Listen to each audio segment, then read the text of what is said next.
ಅಧಿಕಾರಿಗಳು ಉತ್ತರ ಕೊಟ್ಟಿದ್ದಾರೆ. ಇದರಲ್ಲಿ ವಿಧಾನ ಪರಿಷತ್ ಅಂತ ಇದೆ ನೋಡಿ. ನಾವು ವಿಧಾನಸಭೆಯಲ್ಲಿದ್ದೀವಿ, ಸ್ವಲ್ಪ ಕನ್ಫ್ಯೂಷನ್ ಅಲ್ಲಿ ಇದ್ದೀನಿ ಅಧ್ಯಕ್ಷ.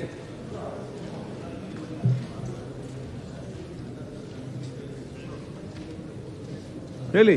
ಉತ್ತರ ಕೊಟ್ಟಿದ್ದಾರೆ, ವಿಧಾನ ಪರಿಷತ್ ಅಂತ ಕೊಟ್ಟಿದ್ದಾರೆ ಅಧ್ಯಕ್ಷ. ನಮ್ಮ ಜಿಲ್ಲೆಯಲ್ಲಿಂದ ಕೊಟ್ಟಿರ್ತಕ್ಕಂಥ ಮಾಹಿತಿಯಲ್ಲಿ ನಾವಿರ್ತಕ್ಕಂಥ ವಿಧಾನಸಭೆ ವಿಧಾನ ಪರಿಷತ್ ಅಂತ ಕೊಟ್ಟಿದ್ದಾರೆ. ನನಗೆ ಜಿಲ್ಲೆಯಿಂದ ವರದಿ ಬಂದಿರ್ತಕ್ಕಂಥ. ಆಯ್ತು, ಏನಾಗಬೇಕು ಎಲ್ಲಿ ಸರ್? ಇದನ್ನು ಕ್ಲಾರಿಫೈ ಹೇಳ್ತಾ ಇದ್ದೀನಿ. ವಿಧಾನಸಭೆಯಲ್ಲಿ ವಿಧಾನ ಪರಿಷತ್ ಅಂತ ಬಂದಿದೆ. ವಿಧಾನಸಭೆ ಅಂತಿದೆಯಲ್ಲ? ಇಲ್ಲ ಸರ್, ನನಗೆ ಬಂದಿದೆ ನೋಡಿ ಸರ್. ನಿಮ್ಮ ಇಲಾಖೆಯಲ್ಲಿಂದ ಕೊಟ್ಟಿರ್ತಕ್ಕಂಥದ್ದು ಇದರಲ್ಲಿ ವಿಧಾನಸಭೆ ಅಂತಿದೆಯಲ್ಲ, ವಿಧಾನ ಪರಿಷತ್ ಅಂತ ಬಂದಿದೆ ನೋಡಿ ಸರ್. ಈ ಕಾಪಿ ಇದೆ. ನಿಮ್ಮ ಕಾಪಿ ಅಲ್ಲಿ ಕೊಡಿ, ಅವ್ರ ಕಾಪಿ ನೀವು ತಗೊಳ್ಳಿ. ಬೇರೆ ಕಾಡಿ ಅವನಿಗೆ ಕಾಪಿ ಕೊಡಿಯಪ್ಪ. ಆ ಕಾಪಿ ಅವ್ರಿಗೆ ಕೊಡಿ, ಅವ್ನ ಕಾಪಿಲಿ ತಂದು. ಕ್ವಶನ್ ಇದರಲ್ಲಿ ಬರ್ದಿದ್ದೀನಿ ಅಧ್ಯಕ್ಷರು. ಸ್ವಲ್ಪ ಪ್ರಶ್ನೆಗಳು ಬರ್ದಿದ್ರೆ ಕಳಿಸ್ತೀನಿ. ಆಯ್ತು. ಹ್ಯೂಮನ್ ಹೇರರ್ ಕೆಲವೊಮ್ಮೆ ಆಗ್ತದೆ.